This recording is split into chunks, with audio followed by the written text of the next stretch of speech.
Өлкө аймагындагы соңку жаңылыктар менен таанышып алыңыздар. Түз эфирде кабар маалымат программасы. Студияда мен Шергаzy Турдукулов. Саламатсыздарбы? Алгач бүгүнкү чыгарылыштан кыскача.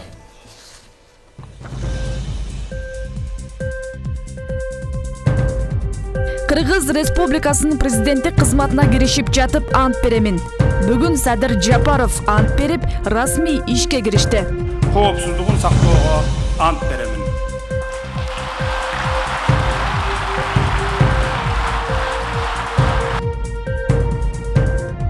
Абдел Сегизбаев 2 айга камакка алынды. Коомчулук анын саясий катарын унута элек. Камалыш керек, ошондо совсем чыкпай турган кылып коюш керек. Өмүр бою кире турган кылып коюш керек. Аба ырайынын сууктугуна байланыштуу энергияга болгон чектөө да аткарылбай жатат. Кээ ушундай ашыкча колдонгон жерлерди эскертип атабыз. Балдардын 80% жакындары тарабынан зомбулукка кабылат. Жаңы конституциялык долбоордо балдар укугуна басым жасалган.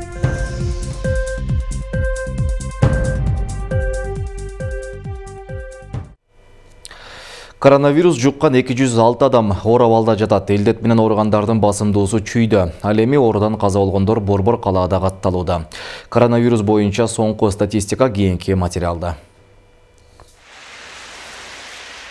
Бүгүнкү күнгө карата COVID-19 жана пневмониядан 3 киши каза болду. Алардын баары Бишкек шаарында. Оору дагы 128 кишиге жуккан. Анын эң көбү Чүй менен Бишкекте.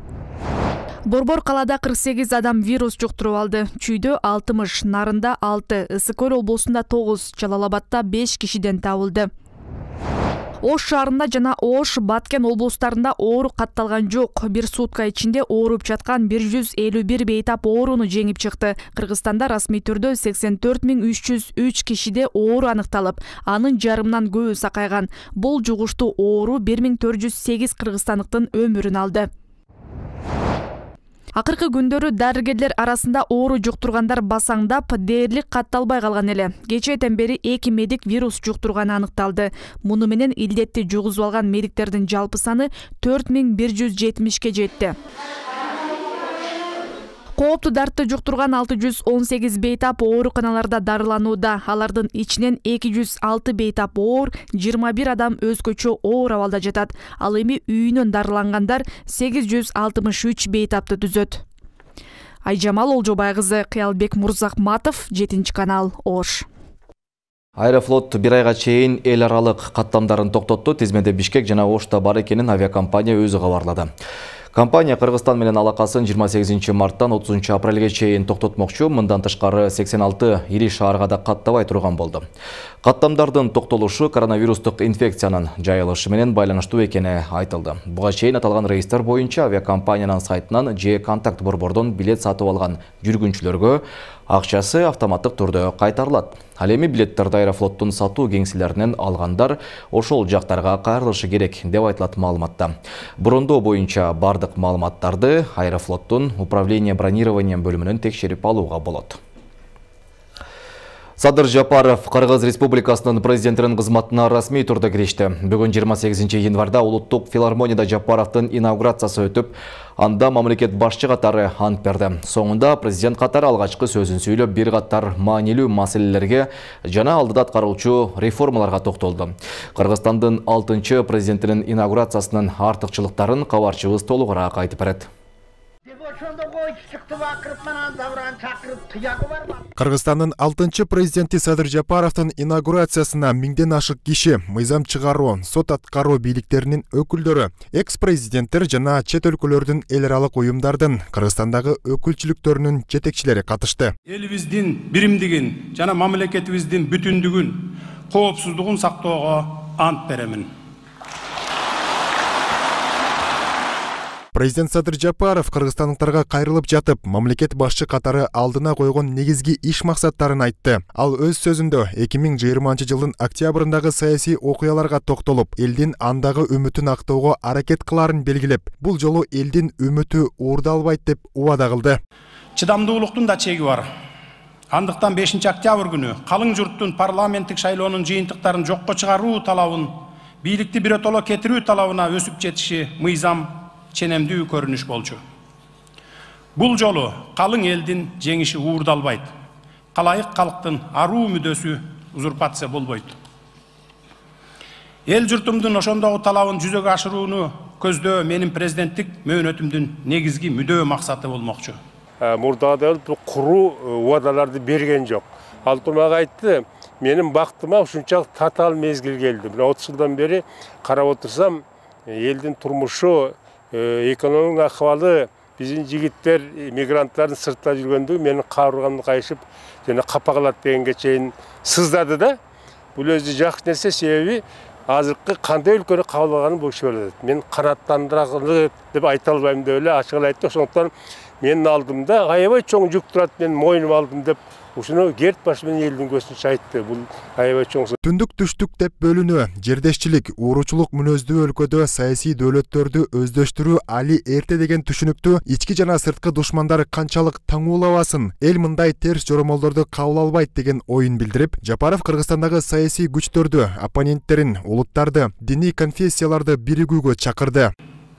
Менин президенттик кылган жылдарым экономиканы калыбына келтирүүнүн жана ыкчам өнүктүрүүнүн, ишкердүүлүктү, экономикалык жаратмандыкты туш тараптан колдоонун, элибиздин жашоо стандарттарынын кескин жогорулашынын жылдары болуп калууга тийиш.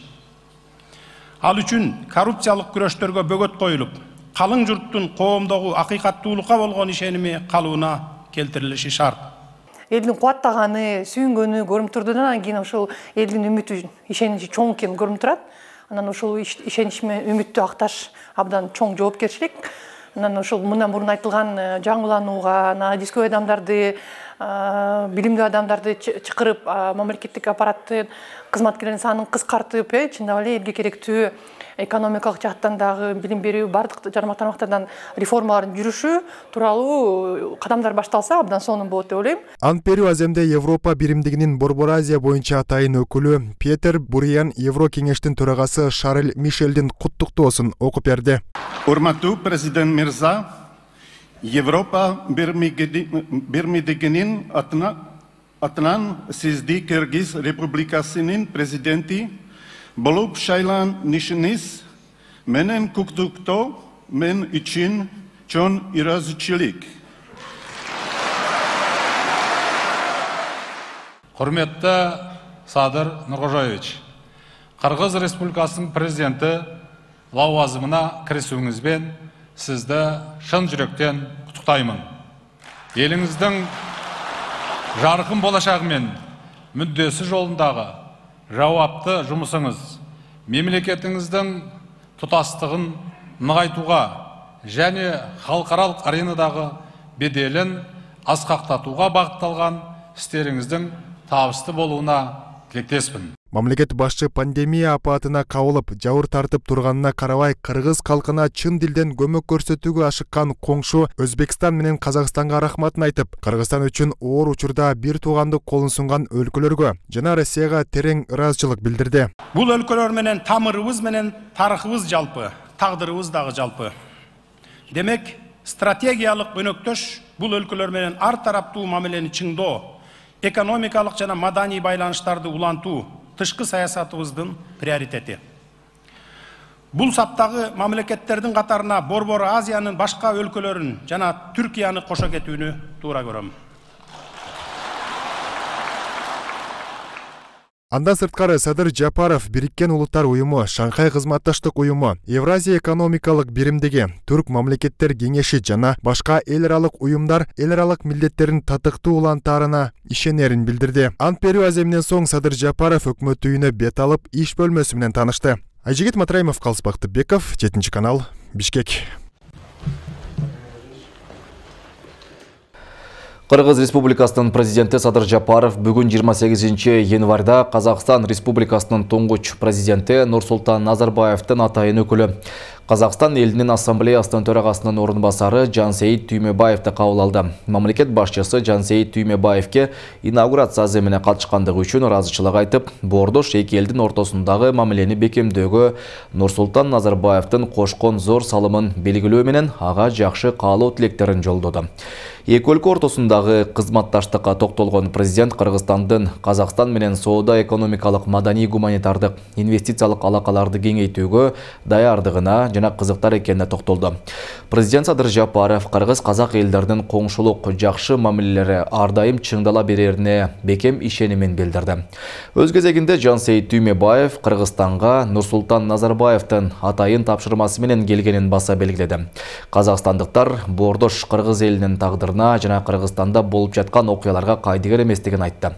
Ошондой эле эки тараптуу мамилелерди тереңдетүү боюнча жигердүү иштерди улантууга даярдыгын кошумчалады. Кыргыз Республикасынын президенти Садыр Жапаров бүгүн 28 январда эл аралык уюмдардын башчылары менен жолугушту.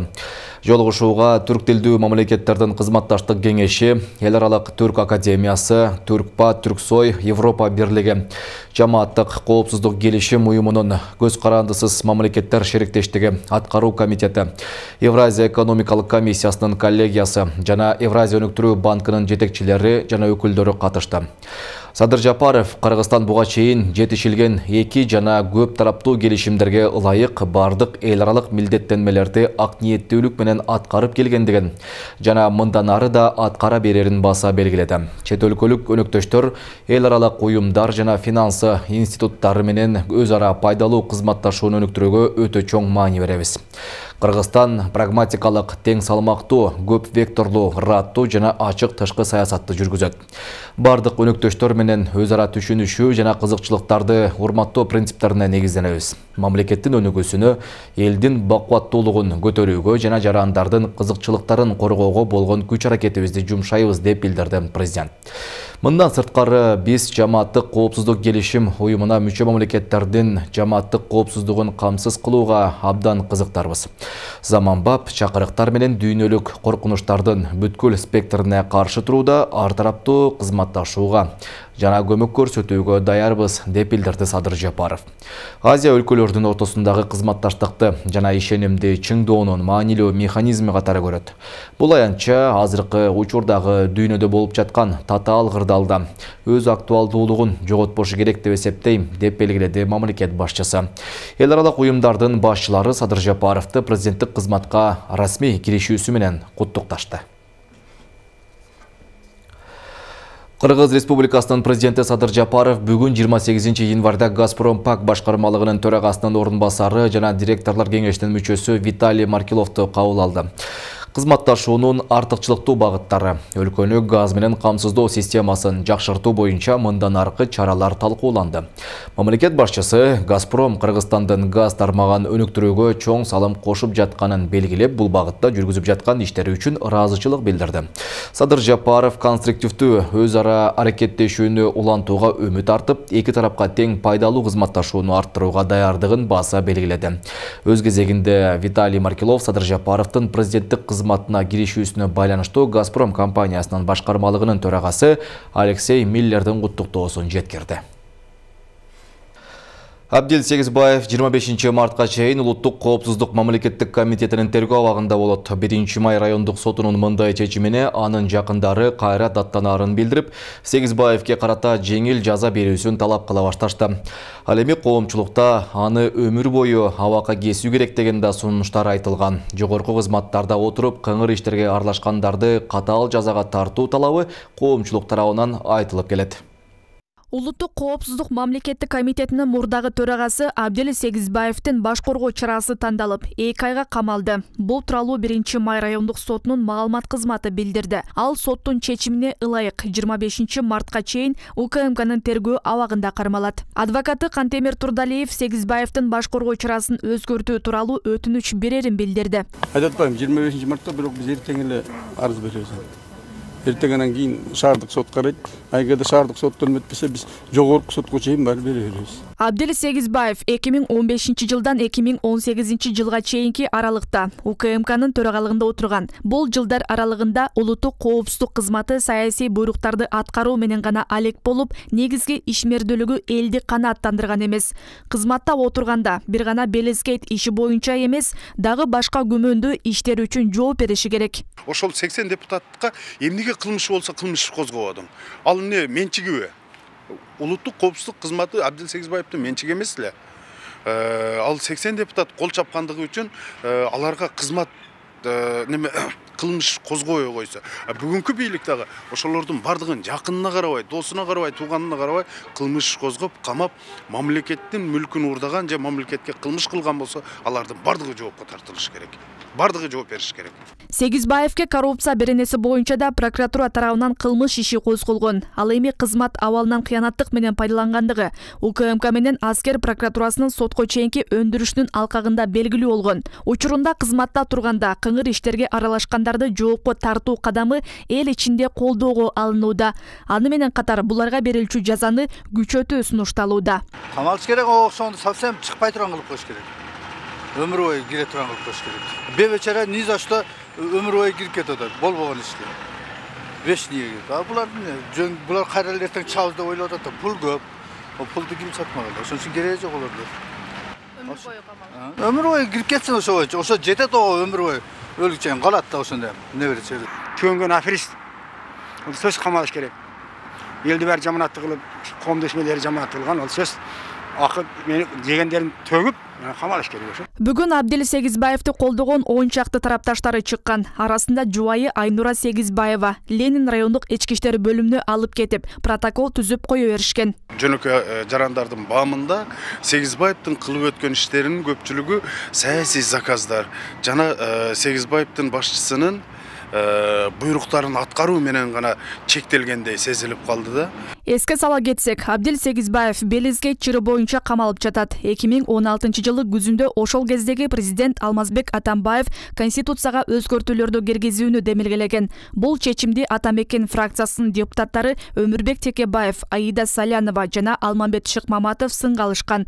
Президенттин дарегине айтылган сындардан кийин УКМКнын башчысы Абдил Сегизбаев, Текебаев, Салянова жана Шыкмаматовтар Мегакомдун акцияларына ээлик кылышат деп билдирип, ага далил катары Белес мамлекетинен алынган деп айтылган документтерди көрсөткөн. Сегизбаев жумуштан кеткенден кийин УКМКнын жетекчиси болгон Идрис Кадыркулов келгенде коопсуздук кызматына Белизден эч кандай документтер келип түшпөгөнү, Сегизбаев көрсөткөн документтер жасалма экени билинген. Айжамал Олжобай кызы, Роза Акматчан кызы, Мирзат Нууманов, 7 канал, Ош. Өлкөдө чыныгы илим билимдүү кадрлар мамлекеттик кызматка дайындалбастан атка минерлердин жек жааттары майлуу кызматтарды ээлеп келишет. Саясат айдыңында бир топ интригалары менен белгилүү Канат Исаев өз жакын саналаштары менен катар тууган туушкандарын жогорку кызматтарга дайындап келгени белгилүү болду. Коомчулук өң тааныш аркылуу кызматка алууну токтотуу керек деп талап кылышууда. Кабарчыбыз толугураак айтып берет. Өлкө эгемендүүлүктү алган жылдардан бери эле өлкөдө кадр саясаты аксап келет. Буга кесипкөйлүгүнө эмес, кимдин тууган экенине карап кызматка алуу өнөкөтү себептешет эксперттер. Кыргызстанда ким майлуу креслого жетсе, өз тууган туушкандарын кызматка ала келип көнүп калышкан. Мындай өнөкөт жагынан жогорку кеңештин депутаты Канат Исаев алдына киши салдырбайт. Өлкөдөгү чечүүчү кызматтарды анын эң жакын адамдары ээлеген. Канат Исаевдин эң жакын адамдары Данияр Амангелдиев эң жакын досу, Финанс министрлигинин мурдагы кызматкери, 2018 жылы Токмок шаарынын мэри болуп шайланган. Кадырбек Чотбаев бир тууган жээни 2016 жылдан бери Токмок шаарынын биринчи вице-мэрлик кызматын аркалап келет. Бактыгүл Исаева бир тууган эжеси. 2014 жылы 7 апрелден бери Токмок шаардык оорукананы жетектеп келет. Таалай Абдрахманов Бакыт Жетигеновдун жакын тууганы. Токмок шаардык каттоо кызматынын жетекчиси. Бакыт Жетигенов менен Канат Исаев жакын достордон. Талант Исаев бир тууган агасы. Талант Исаев Ички иштер министрлигинин мурдагы орун басары болгон. Ралис Касанов Талант Исаевдин өкүл баласы. Ралис Касанов Ички иштер министрлигинин күзөт кызматынын орун басары. Канат Исаевдин мындай тууганчылдык өнөкөтү коомчулуктун сынына кабылып келет. Иш тажрыйбасы жетишсиз кадрлардын чечүүчү кызматтарга келгени өлкө өнүгүүсүн артка тартып, ишти солгундатып келет деген пикирлер арбын. Канат Исаевди билесиңер жакшы, өзү баягы Токмок шаарына мэр болуп, ошондон баягы мунун атагы чыккан.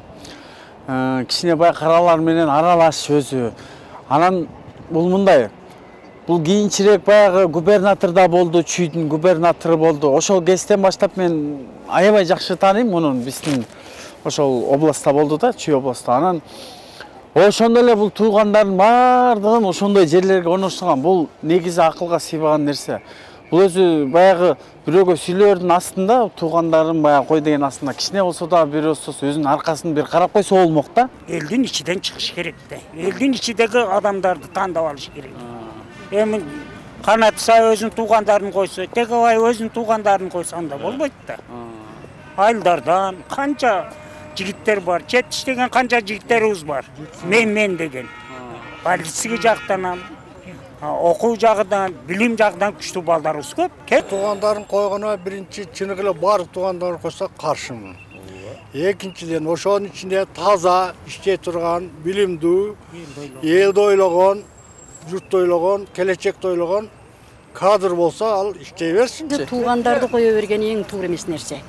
Негизинен туурабы? Элге таза иштеген адам керек азыр бизге. Жаштар толуп атат жаштарыбыз. Акылдуу, эстүү, билимдүү жаштарыбыз көп. Эл үчүн кызмат кылам дегендер. Ошолорду колдобогон жакта болуп атат бул жактан.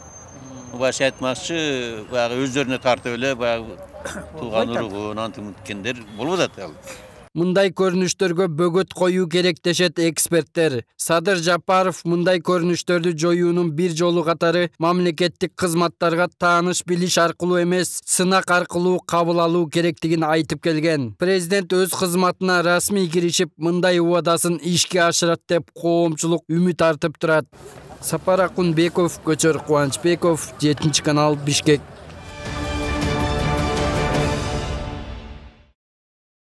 Өлкөдө электр энергиясын колдонуу рекордтук көрсөткүчкө жетти. Аба ырайынын сууктугуна байланыштуу энергияга болгон чектөө да аткарылбай жатат. Адистер мындай абал энергетикадагы авариялык өчүрүүлөргө себеп болушу ыктымалдыгын айтып коңгуроо кагууда. Мындан улам энергетиктер калкка жана ишкерлерге кайрылып электр тогун үнөмдүү пайдаланууга чакырып келет. Энергиянын булагы болгон Токтогул суу сактагычында да суунун көлөмү жылдагыдан төмөндүгү абалды оорлотууда. Өчүп калган болсо кайра ушул сетсиз калабыз дегенде. Ошон үчүн убактын 3 саат маалында нагрузканы азайтып турсак. Жалал Абад шаарында энергетиктер минтип күн алыс түнкү рейдтерди өткөрүүдө. Жашоочуларды электр тогун үнөмдүү колдонууга чакыруу боюнча кыдыруулар өткөн айдан тартып жанданган. Анткени Жалал Абад шаары электр тогун лимиттен эң көп колдонгон аймактардын катарын толуктоодо. Электр энергиясын пайдалануу эрежесинин 7-бөлүмүнүн 79-пунктунун негизинде кечки саат 6-дан 9-га чейин бардык абоненттер электр жылытуучу алеттерин убактылуу иштетпөө туруу максатында бизде ушундай рейдтер жүргүзүлүп, абоненттерге түшүндүрүштөр жүргүзүлүп, кагаздар берилди. Жалал Абад шаарындагы 214 көп кубаттуу үйдөн 51 гана жылуулукка туташтырылган. Жаңы түптөлгөн конуштарга болсо газ жеткириле элек. Мындан улам калаада жылуулук үчүн электр тогун колдонууга талап күчөгөн. Энергетиктердин иликтөөсүнө ылайык жергиликтүү калктын 80% ашыгы электр энергиясын үнөмдөөгө аракеттенбейт. Жалал Абад шаарында 3 фазалуу электр тогун колдонгон 2 кабаттуу жер үйлөр ай сайын 45 000 сомго чейин энергия сарптап жатат. 1 фазалуу энергия колдонгон жер тамдар 15 000 сомдук электр тогун иштетсе, көп кабаттуу үйдүн батиринде жашагандардын алды айына 8-10 000 сомго чейин электр тогун колдонуп жатышат. Бюджеттик ишканалар лимиттен өтпөгөн аракет кылып атышат. Биз бул иш-чаралар боюнча дагы жылуулук ишканасы боюнча 2021 жылга көп кабаттуу үйлөрдөн 20 көп кабаттуу үйдү туташтырганга аракет кылып атабыз. Жылына электроэнергияга 1000ге жакын абонент кошулат экен да. Ошон үчүн лимитти сакташ оорураак болуп атат. Электр энергиясын колдонуу боюнча коюлган чектөөлөр азырынча бир да аймакта сакталбай жатат. Жалал Абад облусу январь айына карата берилген чектөөнү 27 күндө эле 8,7 миллион киловатт саатка ашыкча пайдаланган. Мындан улам өкмөт элди электр энергиясын азыраак колдонуп, көмүр, газ сыяктуу альтернативалуу жылуулук булактарын пайдаланууга чакырууда. Эскертүүнү укпагандардын электр жарыгы өчүрүлүп жатат. 6-дан 9-га чейин үнөмдөш керек. Ашыкча баягы ысыткычтарды өчүрүп, эртең мененки 8-ден 9-га чейин ошо 1 саат, кечки мал 6-дан 9-га чейин ошо 2 саат, 3 саат ар бир үйгө кирип, түшүндүрүү иштерин жүргүзүп атабыз. Анан кээ ушундай ашыкча колдонгон жерлерди эскертип атабыз, өчүрүп атышат да. Андан башка чара колдонгон жокпуз. Кыргызстанда жылына 15 миллиард киловатт электр энергиясы өндүрүлөт. Бирок эсептөөлөргө караганда жыл сайын керектүү 3-4% өсүп жатканы байкалат. Учурда 28 январга алынган маалыматта Токтогул суу сактагычында 10,9 миллиард куб метр суу бар. Былтыр ушул маалда 13,8 миллиард куб суу бар болчу. ГЭСтеги суунун аздыгы да кырдаалдуу ooрлотууда. Токтогул суу сактагычында бир кубометр калды, суу калды бүгүнкү күндөчү. Кечеги электр энергиянын потреблениясы 67 миллионго жетти. Мурдакы күnkү болсо 70 миллионго жетти. Бул 7 миллионго 10 миллионго көп. Бүгүнкү күндө электропотребление көбөйүп атат. Бүгүнкү күндө жанагы бар подстанциялардын бардыгы кызып кетип атат.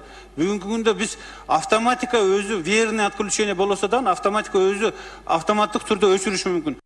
2007-2008 жылдары Токтогул суу сактагычында суу 7-8 миллиард куб метрге чейин азайып, элге электр энергиясын берүүгө чектөө киргизилген. Жаңы бийлик быйыл жарык колдонууда өчүрүүлөр киргизилбей турганын убадалаган. Бүгүн ант берген президент Садыр Жапаров да элге кайрылып жатып, өлкөдө энергетика тармагы катастрофалык абалга келгенин, анын карызы 137 миллиард сомдон ашканын билдирген. Кыргызстанда электр энергиясы үчүн тариф акыркы жолу 2015 жылы көтөрүлгөн. Бүгүнкү күндө калк 700 киловатт саатка чейин 77 тыйындан, андан ашкан энергия үчүн 2 сом 16 тыйындан төлөшөт. Өнөр жай, айыл чарба жана бюджеттик мекемелерге 2 сом 24 тыйындан каралган. Руслан Калматов, Шерзат Эгембердиев, 7 канал. Баткен облусу Тажикстан жана Өзбекстан өлкөлөрү менен чектешип турат. Акыркы учурда чек арага чектеш жайгашкан айылдарда турак жайын таштап, башка аймакка көчүп кеткен жарандардын катары калыңдап жатат. Алсак Баткен районунун Чарбак айылында 22 кожолук көчүп кеткен. Айылда калгандар болсо, бийлик бутактары көйгөйүбүздү чечип бербесе, айылда күн кечирүү кыйынга турууда дешет. Ушул арыктын оң жагы мына Кыргызстан, сол жагы Өзбекстанга карайт. Мана Өзбекстан жак күңдөп өнүгүп кетти. Чарбак айылы чек ара статусун алганына 8 жылдын жүзү болгон. Өзгөчө көңүл бурууну талап кылган айылда эң жөнөкөй көйгөйлөр чечилбей келет. Айылда сууга суу жок. Мындан улам дарактар куурап, дыйканчылык кылууга мүмкүнчүлүгү да дээрлик мүмкүн болбой калган. Суу жок. Чек ара маселеси чечиле элек. Помидор, жашылча нерселерди үйүбүзгө ийе албай жатабыз. Чындыгында. Аларбайбыз. Суу жок да, суу болбогон экен кантип аны өстүрүп аласың. Бардык жашоо суу менен. Туурабы? Ошол сууду бизге кантип алып келишин жолун азыр өкмөттөн суранып атабыз эми. Азыр ушу көчөдөн 4 семья көчүп кеткениге байланыштуу мына границада турган үйлөрдү көрсөтүп коеюн. Такталбаган чек ара суунун жоктугунан улам айылдан 22 кожолук туш тарапка көчүп кетүүгө аргасыз болгон. Учурда бул айылда 52 үй бүлө түтүн булатып келет. Мында калгандар айылдагы көйгөйдү айтып, жергиликтүү бийликтин эшигин бир нече жолу каккылашкан, бирок али күнгө чейин жыйынтык жок. Бетте эл аз эле калды. Көбү шаарга кетип калган. Балдарыбызды, кыздарыбызды берге жайлаганыбыз жок да, дагы үй куруп жайлайык десек уруш болуп калса, дагы булардан кыйналып калат деп башка жакка үй салып, башка жактан неме кылып, үй салып шака бөлүп атабыз. Гүргүттө эле бир жаксаң күйөт азыр мына шу дарактар. Полный кургап бүткөн, мына 5 жыл болду да бу дарактардын кургаганыга. Мына сынып атат, көрүп атасыңар. Кичине шамал болсо сынып атат. Энди суу болсо жакшы болот эди. Ончо тажиктар насос менен суу айдайт. Ошолор менен кичине талашайлы десек, үстөмдүк кылат, бербейттер. 2013 жылы такталбаган чек аранын айынан эки өлкөнүн жарандарынын ынтымагына доо кетип, карым-катнаш токтогон. Ага кошумча айылдагы 1970 жылы ашар ыкмасы менен курулган жападан жалгыз мектептин да эскилиги жеткен. Фундаменти уже бузулуп атат, жыгаштары чириген, эшик дерезелери талапка жооп бербейт, караңгы. Кыскасы биздин айылга мектеп спорт залы менен керек. Аны ремонт кылып, капремонт кылыштын кереги жок. Капремонтко кеткен чыгымдын ордуга бизге жаңы эле заманбап мектеп спорт залы менен түшсө жакшы. Жергиликтүү бийлик өкүлдөрү көйгөйдөн кабары бар болгону менен чечүүнүн аракетин көрбөгөндөй. Быйыл жыл аягына чейин Чарбак айылын суга суу менен камсыз кылуу башкы планда экенин айтышууда. 2 миллион сом акча каралган бул суга суунун менен камсыз кылуу боюнча. Бирок тилекке каршы бизге айырга азыр 5 миллион акча керек болуп атат. Трубасын сатып алып берүү боюнча каттарды жолдогонмун. Бирок жол келелек. Келип калса биз ошол 2 миллион сомдук акчаны менен кошо биргеликте суга суу менен камсыз кылабыз. Баткен районунун айылдарын 80% чек ара тилкесинде жайгашкан. Чарбак айылынан сырткары Кокташ айылында да турак жайын таштап, башка аймактарга көчүп кеткен үй бүлөлөрдүн саны көп. Чек арага чектеш аймактарда жашоого керектүү болгон шарттар түзүлбөсө, жергиликтүү тургундар көчүп кетип, коңшулар жылма миграция аркылуу басып кетүү коркунучу күч. Айжамал Мурзадолат кызы Манас Исмаилов, 7 канал, Баткен. Урматтуу телекөрүүчүлөр, эсиңиздерге салабыз, эгер сиздер мыйзамсыз көрүнүш же укук бузууларга туш болсоңуз, экрандагы номерлерге кабарлаңыздар. Биздин журналисттер жооп алып берүү аракеттерин көрүшөт. 7 каналдын элдик репортер көрсөтүүсү иштеп жатат. Түз эфирде мен Шерказы Турдукулов болдум. 7 каналдан алыстабаңыздар.